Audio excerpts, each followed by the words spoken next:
नमस्कार, capital TV में आपका स्वागत है। कुछ लोगों के दिमाग में यह कंफ्यूजन था कि मुस्लिम युवाओं के एक हाथ में कंप्यूटर दूसरे हाथ में कुरान आ जाए तो हिंदुस्तान में मुसलमानों की दिशा और दशा दोनों ही बदल जाएगी। कल दिल्ली के बाटला हाउस में ऐसा ही एक शख्स मिला जिसके एक हाथ में कुरान दूसरे हाथ में कंप्यूटर। क्या कर रहा था वो आईएसआईएस के साथ मिलकर साठगांठ बनाकर लोगों को कट्टरता के कुएं में धकेल रहा था। एक बड़ी साजिश, बड़ा प्लान बना रहा था कि दिल्ली में तबाही मचाई जा सके। और एनआईए ने जब उसे गिरफ्तार किया तो हिंदुस्तान की राजनीति के नटवरलाल की पार्टी आम आदमी पार्टी, उन्होंने इसका डिफेंड करना शुरू कर दिया कि वो बड़ा बेकसूर है। अभी कोर्ट का फैसला आया नहीं, जांच पूरी हुई नहीं और क्लीन चिट देने वाले तमाम बाराती वो सोशल मीडिया और मीडिया में भिन भिन आने लगे। कौन है ये मोहसिन? कैसे पकड़ा गया? क्या है इसका मोडस ऑपरेंडी? क्या करना चाह रहा था और कैसे ये इंटरनेशनल टेररिस्ट ऑर्गेनाइजेशन के साथ इसके तार जुड़े हुए थे?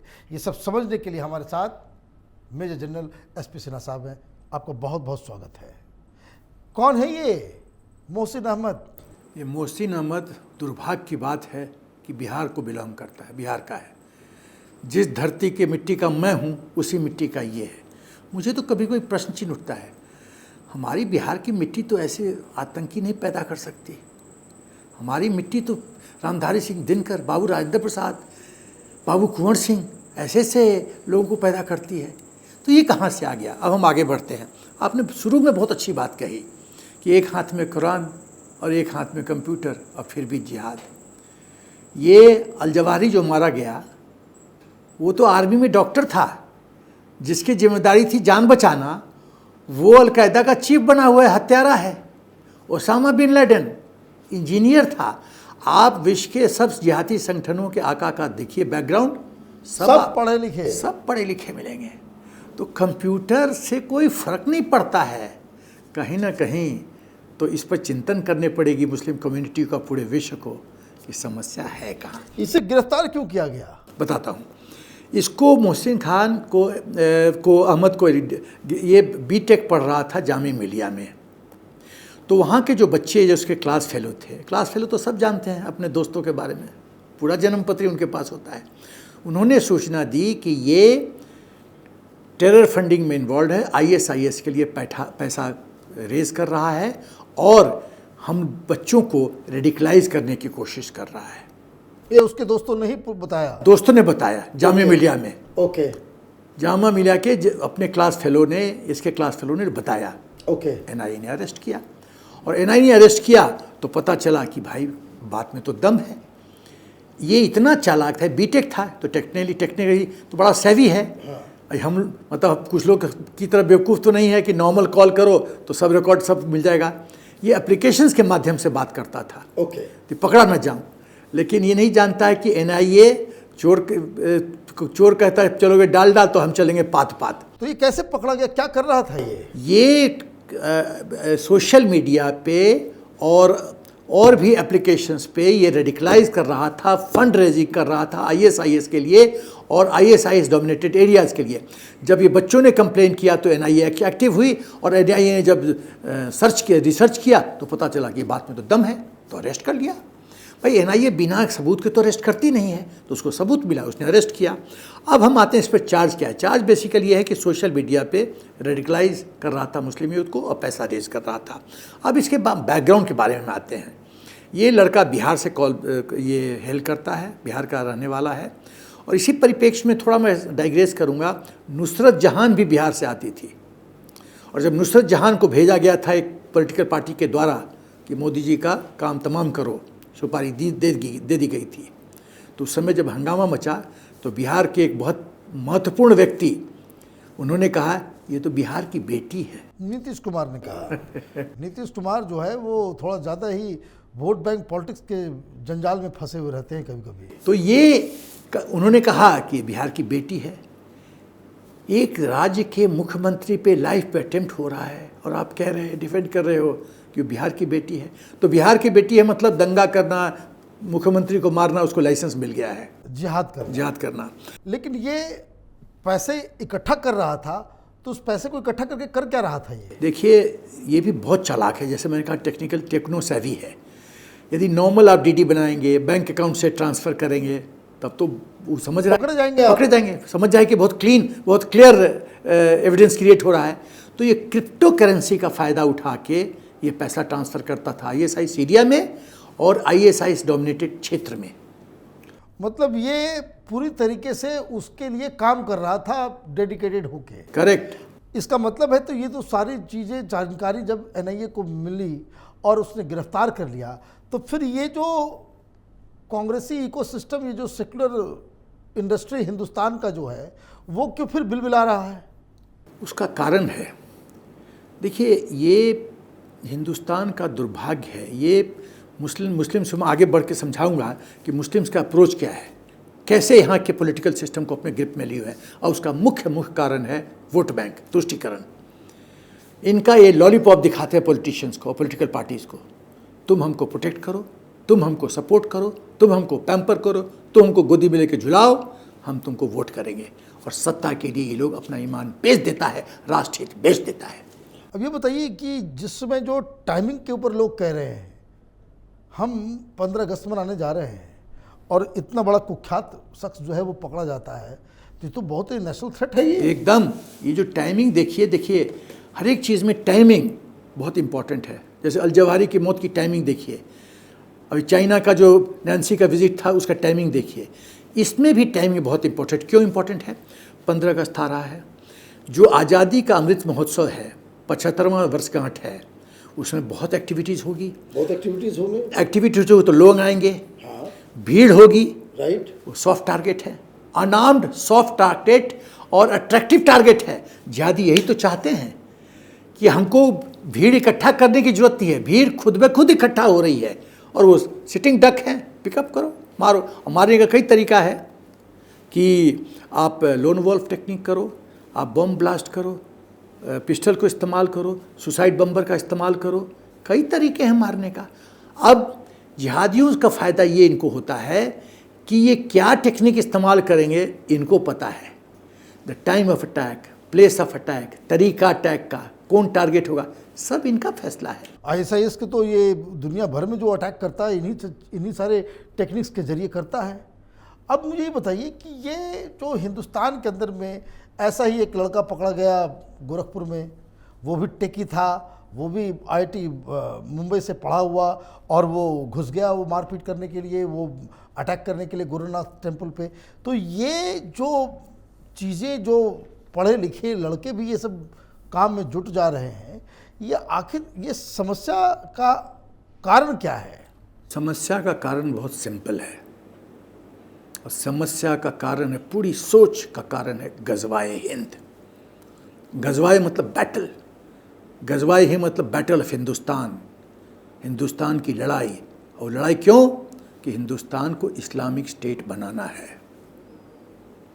मेन चीज़ ये है गजवाए हिंद। अब वहाँ से बाकी चीज़ खेल शुरू। वो PFI का बिहार का डॉक्यूमेंट भी मिला, जो 2047 तक जो है वो हिंदुस्तान में। आपने जो PFI का की चर्चा की, तो मैं बताना चाहता हूँ, थोड़ा सा डाइग्रेस करूँगा। PFI जो मोदी जी का रैली हो रहा था, जब वो PM कैंडिडेट थे BJP के, तो मेन डैश पे मोदी जी थे और दूसरे डैश पे जहाँ MLA वगैरह थे, फ्रंट रो में मैं बैठा था। आप भी थे उसमें? फ्रंट रो में। वो तो ब्लास्ट पे ब्लास्ट हो रहा था। यदि आप डैश की तरफ देखेंगे तो ये रहा मेन डैश जहाँ मोदी जी बैठे हैं और BJP के बिग विग्स, बड़े बड़े इंपॉर्टेंट ओहदेदार, यहाँ पर MLAs के लिए बना था इंक्लोजर डैश, और उसमें फ्रंट रो में बैठा था। इनफैक्ट दाहिने से 7th या 8th आदमी में था बैठा हुआ, और मैं अपने आंखों के सामने देखा कि ब्लास्ट हो रहा है। और वही नहीं, जब शाम को मैं दोपहर को घर आया, मेरा घर सामने ही है, तो मुझे लोगों ने बताया कि सर आपको तो हम ढूंढ रहे थे, हमको तो 7 बजे पता चल गया था कि गांधी मैदान में ब्लास्ट होने वाला है। यदि 7 बजे सुबह में लोगों को पता था, आम जनता को, एक खोंचे वाले को जो समोसा बेच रहा था, उसको यदि पता था कि ब्लास्ट होने वाला है, और फिर उस समय की राज्य सरकार क्या कर रही थी? कुछ नहीं। मुख्यमंत्री जी पटना में क्यों नहीं थे? कहाँ थे वो? मुख्यमंत्री जी आराम कर रहे थे कि देखा जाएगा जो होगा। तो ये बहुत डेंजरस गेम है। अब तो आते हैं तो जान के मुस्लिम, अब हम 1947 से खेल शुरू करते हैं। मान लो कि दो भाइयों, हम और तुम भाई हैं, तुम्हारे दो बेटे हैं। तो जब हमारे गांव में बंटवारा हुआ कि चलो 10 बीघा तुम्हारा 10 बीघा हमारा, तो तुम्हारे बेटे सब अपने 10 बीघा में रहेंगे कि मेरे घर में रहेंगे? सब हमारे अपने यहाँ रहेंगे, आप अपने यहाँ रहेंगे। तो यहाँ जब धर्म के आधार पर डिवीजन हुआ हिंदुस्तान का, तो 3 करोड़ आबादी हिंदुस्तान में क्यों रही, पाकिस्तान क्यों नहीं गई? मेरा ये प्रश्न है। आपने, जिन्ना ने पाकिस्तान मांगा कि हम हिंदू के साथ नहीं रह सकते। चलो, हम उस हिस्ट्री में नहीं जाना चाहते, इतिहास में कि ऐसा क्यों हुआ, होना चाहिए था, नहीं होना चाहिए, मैं नहीं जानना चाहता। हुआ जमीन का बंटवारा हुआ धर्म के आधार पे, क्यों नहीं 3 करोड़ गए पाकिस्तान? ये सवाल मैं पूछना चाहता हूँ। तो एम क्या था? एम था बहुत बहुत क्लियर, डे 1 से। जो गजवाए हिंद के सोच रखने वाले मुसलमान हैं, सब अब्दुल कलाम नहीं हैं, उनको डे 1 से सोच था कैसे करो। एम था कैप्चर पावर। कैसे पावर करो? पावर कैप्चर करो बिना लड़े हुए, बिना बुलेट चलाए हुए। कैप्चर करो पावर बैलेट के माध्यम से, बुलेट के माध्यम से नहीं। उसके लिए जनसंख्या बढ़ाओ। और उसके लिए क्या करो? तो यदि उसके लिए क्या क्या करना होगा? तो करना होगा अपना वोट्स बढ़ाओ। वोट बढ़ाने के लिए क्या करना? बड़ा सिस्टमेटिकली मैं चलता हूँ। वोट बढ़ाने के लिए क्या करना होगा? जनसंख्या बढ़ाओ। 4 बीबी 44 बच्चे। और जब प्रश्न उठता है कि भाई 4 बीबी 44 बच्चे क्यों, तो लोग कहते हैं मुसलमान कुछ अल्लाह की देन है। अल्लाह की देन है तो मोदी जी से सब्सिडी क्यों ले रहे हो? उनसे नौकरी क्यों मांग रहे हो? क्यों मांग रहे हो? बेरोजगारी किसकी वजह से ज़्यादा बढ़ रहा है?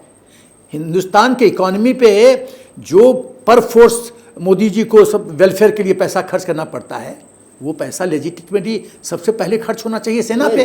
Military equipment state of the art. Indian air force को 42 फाइटर जेट एयर स्क्वाड में ऑथराइज है। 30-32 में हम घूम रहे हैं, 21 निकल जाएगा, 25-26 हम बच जाएंगे। हम अपने एयर स्पेस को कैसे सुरक्षित करेंगे? ये बच्चा पे बच्चा पैदा किए जा रहे हैं। तो इंक्रीज योर पॉपुलेशन, 4 बीबी 44 बच्चे। उसके बाद पॉलिटिकल पार्टीज को लॉलीपॉप दिखाओ, बार्गेन करो, तुम हमको सपोर्ट करो, सुरक्षित करो, पैम्पर करो, गोदी में खिलाओ, हम तुमको वोट देंगे। कांग्रेस की वो रणनीति को 14% वोट गारंटीड है। यहीं से तुष्टीकरण का खेल शुरू हुआ है। उसके बाद क्या हुआ? ये तो मेन थ्रस्ट हो गया। अब हम आर्मी में हम लोग को सिखाया जाता है मेन थ्रस्ट, सब्सिडरी थ्रस्ट और भी एंसिलरी थ्रस्ट। अब हम सब्सिडरी थ्रस्ट पे आते हैं। जो पॉलिटिकल पार्टी सत्ता में है उसके मदद से आप बहुत महत्वपूर्ण ओहदा, चाहे वो गवर्नमेंट में हो, सरकार में हो, सेना में हो, जुडिशरी में हो। अब जुडिशरी की बात करें तो आफ्ताब आलम, पटना का आदमी, सुप्रीम कोर्ट में जज, तीस्ता सीतलवाद का सब केस उसके पास जाता था। क्यों? पहले क्यों? रजिस्ट्रार को पूछा जाए ना, उसके अगेंस्ट इंक्वायरी होनी चाहिए ना कि भाई सब केस कैसे भेज सकते हो?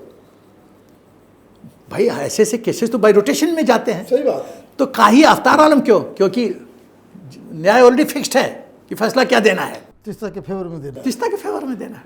अच्छा, तो अब उसके बाद मीडिया को कैप्चर कर लेना, सोशल मीडिया को कैप्चर करना, हामिद अंसारी ऐसे ऐसे लोगों को वाइस प्रेसिडेंट बना देना, वहाँ रॉ को कंप्रोमाइज़ करना, हिंदुस्तान को राष्ट्रपति बनने वाले थे। हाँ, सोनिया गांधी तो चाहिए हिंदुस्तान को कमज़ोर करते रहो, हिंदुस्तान को बिट्रे करते रहो। और वही नहीं, जो हिंदुस्तान का नेशनल सीक्रेट्स है उसको पाकिस्तान को भेजो। दिलीप कुमार के घर में एक जंग के समय 3 ट्रांसमीटर 3 बार पाए गए। My God. और जब कांग्रेस को, सरकार को बताया गया तो कहा गया कि बड़ा अच्छा एक्टिंग करता है, हम उसकी एक्टिंग से बहुत प्रभावित हैं, उसको छोड़ दीजिए। राष्ट्र का हित बड़ा है कि तुम्हारा इंडिविजुअल लाइक्स एंड डिसलाइक्स में इंपॉर्टेंट है कि वो अच्छा एक्टिंग करता है तो राजद्रोह करने की उसको अनुमति है। वारे कांग्रेस पार्टी, वो राजद्रोह कह रहा है, अनुमति है क्योंकि अच्छा एक्टिंग करता है। अरे उसका नाम तो यूसुफ खां है, वो दिलीप कुमार तो नाम भी नहीं था वो बरूपिये का। उसके बाद आजम खान 65 वॉर में जो हमारा मिलिट्री का कन्वॉय जो आ रहा था, कितना लंबा कन्वॉय था, रोड खोद दिया। 8 घंटा डिले हुआ उसको नवाई का, कुछ नहीं हुआ माय उसको, गॉड, कुछ नहीं हुआ। कोई दूसरा देश होता तो फांसी पे लटका दे। एकदम फांसी विदिन 72 आवर्स। उसके बाद उत्तर प्रदेश में उसकी भैंस गुम हुई तो पुलिस ढूंढ रही थी। ऐसे कैसे देश चलेगा? तो ये सब्सिडी थ्रस्ट हो गया। अब हम आते हैं कि ये कैसे ये लोग ये सब काम करते हैं, इनका मेथोडोलॉजी कैसे, क्या क्या डिफरेंट सेल्स क्रिएट करते हैं, इनकी स्ट्रक्चरिंग और ऑर्गेनाइजिंग एबिलिटी सुपर है। मैं बताना चाहता हूँ सुपर, और मैं बताना चाहता हूँ मेरे 16 पॉइंट है और ब्रीफ में बताऊंगा। इनका एक सेल है प्रोपेगेंडा सेल, जहां कुछ हुआ मुसलमानों की तरफ हाथ बढ़ता है जुडिशरी, ढोल बजाना शुरू कर दो, विक्टिम कार्ड खेलना शुरू करो, मुसलमान को टारगेट ये जा रहा है। आमिर खान बोलता है हम सुरक्षित नहीं हैं, हमको यहाँ डर लगता है। हामिद अंसारी बोलता है हिंदुस्तान में हमको डर लगता है। फिर एक सेल है वो, अच्छा साइड बाय साइड ये डिफरेंट ट्यून्स खेलते हैं। एक समय पे एक नहीं टीम खेला जाएगा, कोई बांसुरी बजा रहा है तो कोई ढोल पीट रहा है, कोई झाल झल, पूरा ऑर्केस्ट्रा है, पूरे ऑर्केस्ट्रा है। अच्छा तीसरा ऑर्केस्ट्रा क्या है? गंगा जमुना तहजीब। हम तो गंगा जमुना तहजीब में विश्वास करते हैं। सब कुछ मीडिया सेल पे आपको मिल जाएंगे दाढ़ी वाले, गंगा जमुना तहजीब, बकवास। अब आते हैं उसके बाद एक सेल कहना शुरू करेगा कि हम भी हिंदुस्तान की लड़ाई में हमने खून बहाया। और एक बात जो मैं बोलने जा रहा हूँ बवाल हो जाएगा अभी जो भी बोलने जा रहा हूँ, लेकिन मैं बोलूँगा। CQMH कंपनी क्वार्टर मास्टर हवलदार अब्दुल हमीद को परमवीर चक्र दिया गया। क्या सचमुच वो PVC हो डिजर्व करता था? एकदम नहीं। कोई उसने टैंक डिस्ट्रॉय नहीं किया, सब झूठ है ये। हरियाणा का, मैं नाम आपको दे दूंगा, हरियाणा का एक बंदा उसने टैंक डिस्ट्रॉय किया था, उससे छीन लिया गया क्रेडिट और अब्दुल हमीद को दे। और दूसरी बात, CQMH कंपनी क्वार्टर मास्टर हवलदार, CQMH कहीं टैंक चलाता है क्या? आर्मर्ड रेजिमेंट में CQMH टैंक चलाता है क्या? Nonsense. Alpha squadron, Bravo squadron, Charlie squadron ये लोग चलाते हैं, इसके मेंबर सिपाही या जेशो साहिबान या ऑफिसर चलाता है। ये CQMH तो उसका काम है राशन पानी पहुंचाना, वो टैंक कैसे डिस्ट्रॉय किया? अब आते हैं, आगे बढ़ते हैं। ये मतलब ये पूरा प्रोपेगेंडा है। हाँ, कि देखो मुसलमान के हम कितने हितैषी हैं। हितैषी बनने के लिए वोट बैंक के तहत अब्दुल हमीद को हीरो बना दिया। इंक्वायरी बैठाऊं ना इस पर, मैं एविडेंस दूंगा, मैं नाम बताऊंगा वो हरियाणा का। ये फेक है सब, परमवीर चक्रा फेक है ये। अब आते हैं जिहाद और स्टोन पेल्टिंग टीम। हर एक फ्राइडे को गदर करना है, योगी जी कुछ अच्छा कर रहे हैं, फ्राइडे को मौलवी ने बोला अटैक, बाहर निकले, स्टोन पेल्टिंग शुरू। ये टीम होती है। दंगा टीम होती है, रोड ब्लॉक करने वाली टीम होती है शाहीन बाग। आपने कितने महीना पूरे दिल्ली को तबाह कर दिया। इसमें तो सरकार कोर्ट का भी दोष है। आता हूँ, वो भी आता हूँ, आगे बढ़ता हूँ। Fund raising team, terror funding team, वो अलग टीम है जो कि विदेश से पैसा लेना, 57 देश से। हमको तो ताज्जुब लगता है जो फकीर पाकिस्तान के पास तनख्वाह देने के लिए पैसा नहीं है, वो टेरर फंडिंग कैसे करती है। ये मुझे ताज्जुब लगता है।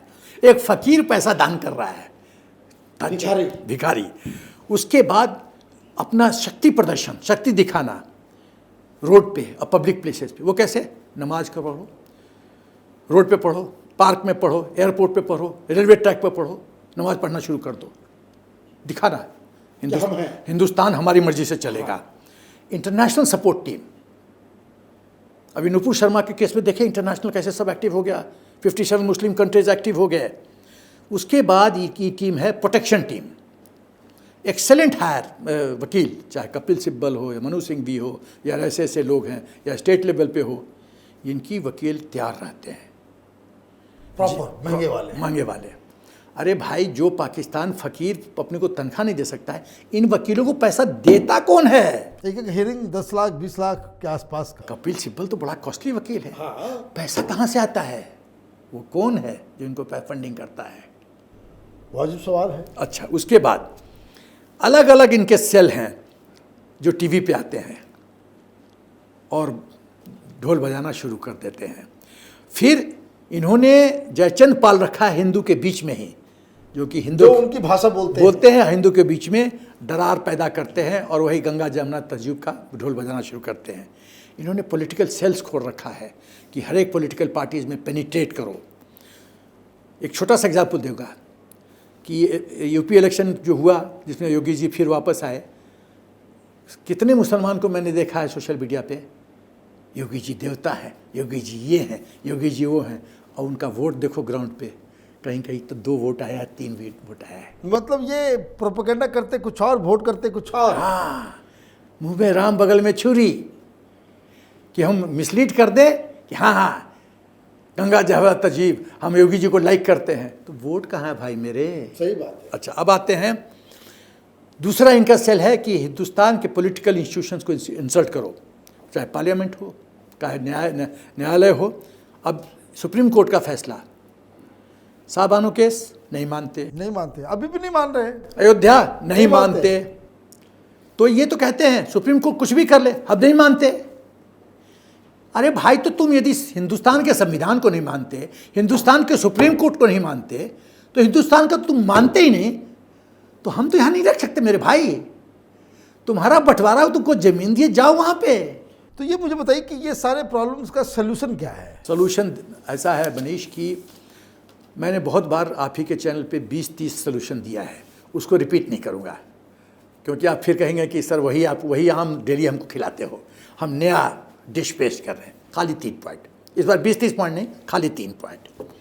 पहला, यदि तुष्टीकरण, फिर मैं रिपीट करता हूँ, यदि हिंदुस्तान में तुष्टीकरण की राजनीति खत्म करनी है और देशद्रोहियों से हिंदुस्तान को बचाना है, तो राइट टू वोट छीनना पड़ेगा। और कोई सोल्यूशन मुझे नहीं आता एज ए फौजी, मुझे कोई मैं ये बोलना नहीं चाहता हूँ, लेकिन मेरे को कोई दूसरा सोल्यूशन नज़र नहीं आता। दूसरी चीज़ कि जब तक इस देश में पॉपुलेशन कंट्रोल का बिल नहीं पास होगा, तब तक ये 4 बीबियाँ 44 बच्चे होते रहेंगे। मतलब ये इम्पोर्टेंट है कि जनसंख्या को रोकने का एक कानून देश में सख्ती से बने और सख्ती से उस पर लागू हो। तीसरा और लास्ट, मदरसा का जो एजुकेशन सिलेबस है वो सरकार अप्रूव करे और सरकार मॉनिटर करे कि क्या पढ़ाया जा रहा है, और यूनिफॉर्म एजुकेशन सिस्टम हिंदुस्तान में लागू किया जाए। यदि हम 3 काम करते हैं तो मनीष, मैं गारंटी करता हूँ कि जो लोग गजवाए हिंद की सोच रखे हुए हैं, सपना देख रहे हैं, हम गजवाए पाकिस्तान की बात करेंगे। आपका बहुत बहुत धन्यवाद। आपने ये मोहसिन अहमद के इशू को लेकर के इतनी सारी चीज़ें बताई। हम फिर आपसे इस तरह के मुद्दे पे लगातार बातचीत करते ही हैं और करते ही रहेंगे। अगर आपको ये वीडियो पसंद आया तो आप इसे लाइक करें, शेयर करें और हमारे चैनल को सब्सक्राइब करें। धन्यवाद।